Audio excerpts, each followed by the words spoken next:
Bonjour à toutes et à tous, c'est Rose des Conseils de Rose et je suis ravie de vous retrouver pour un nouveau moment ensemble. Aujourd'hui, je vous propose de continuer de parler immobilier.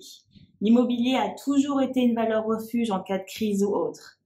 Mais est-ce pour autant que l'immobilier est une valeur sûre? C'est une question qu'on peut se poser. C'est pour ça que je vous propose de passer en revue les 5 idées reçues sur l'immobilier. C'est parti! Numéro 1, l'immobilier c'est tangible, alors ça ne peut pas perdre de valeur. Alors, le fait qu'un bien immobilier soit tangible rend l'immobilier très attractif. Mais cela ne veut pas dire que sa valeur financière ne peut pas changer. L'immobilier n'a pas toujours la même valeur. En France, il y a eu de nombreuses crises de l'immobilier. Donc, dans ce cas-là, soit vous avez acheté et vendu au bon moment et vous faites une plus-value, soit vous avez acheté au mauvais moment et vendu au mauvais moment, et là, ça va être la moins-value. Comme sur les marchés financiers. C'est le jeu. Numéro 2, l'immobilier aura toujours plus de valeur qu'un autre placement. Alors oui, l'immobilier peut comporter une valeur sentimentale que l'on ne peut pas ressentir pour une assurance vie ou un plan épargne en action. Donc d'un certain côté, oui, l'immobilier aura toujours plus de valeur qu'un autre placement. Mais si on se concentre sur la valeur financière, ce n'est pas toujours vrai. Entre 2010 et 2020, l'immobilier a augmenté en France de 22% en moyenne. Alors que sur la même période, le CAC 40 a augmenté d'environ 130%. Alors, niveau valeur, ça se discute. Numéro 3, l'immobilier est l'investissement le plus rentable du marché. Alors là encore, non, je suis désolée. L'immobilier n'est pas l'investissement le plus rentable du marché. C'est peut-être l'un des plus stables au niveau de la rémunération si un bien loué n'a pas de vacances locatives, mais ce n'est pas le plus rentable. Aujourd'hui, certaines actions que l'on trouve sur les marchés financiers donnent des dividendes bien plus intéressants en pourcentage que la rentabilité d'un bien loué. Numéro 4, l'immobilier a une valeur plus stable que d'autres placements.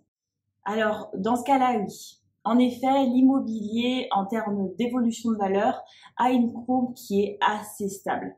C'est sûr qu'on ne va pas pouvoir comparer les courbes de l'évolution des prix de l'immobilier avec celles du CAC 40. Le CAC 40 aura toujours des courbes beaucoup plus erratiques que celles de l'immobilier. Par contre, si vraiment on parle d'une stabilité, on va plus s'orienter vers des placements comme le livret A ou les livrets bancaires, où là, au niveau stabilité, on est au top du top puisqu'on ne peut que évoluer, même si la courbe est presque plate aujourd'hui. Numéro 5, l'immobilier est le meilleur investissement à faire. Alors, l'immobilier est sans conteste un bon investissement à faire, mais le meilleur est un mot qui reflète un jugement. Alors que le meilleur investissement est différent pour chaque investisseur. Par exemple, certains pourraient vous conseiller de ne pas acheter votre résidence principale, parce que cela implique pour beaucoup de personnes de s'endetter au maximum de ses capacités d'emprunt, et cela au détriment d'investissements immobiliers locatifs, qui pourraient vous rapporter des revenus. Certains vous déconseilleront d'investir totalement dans l'immobilier, parce que cela représente une ancre géographique pour l'investisseur, et dans le cas d'un investisseur qui vit à l'étranger, cela peut avoir des inconvénients. Au contraire, certains ne jureront que par l'immobilier. Mais attention, aujourd'hui, pour s'endetter en France, les règles ont changé. Ce n'est plus si simple d'avoir un prêt. Bon. À la question, l'immobilier est-il encore une valeur sûre? La question ne serait-elle pas plutôt, l'immobilier a-t-il déjà été une valeur sûre? Les crises de l'immobilier se sont succédées au fil des années et pourtant les Français restent très attachés à la pierre. Alors, acheter de l'immobilier ou ne pas en acheter? Clairement, c'est une question de choix.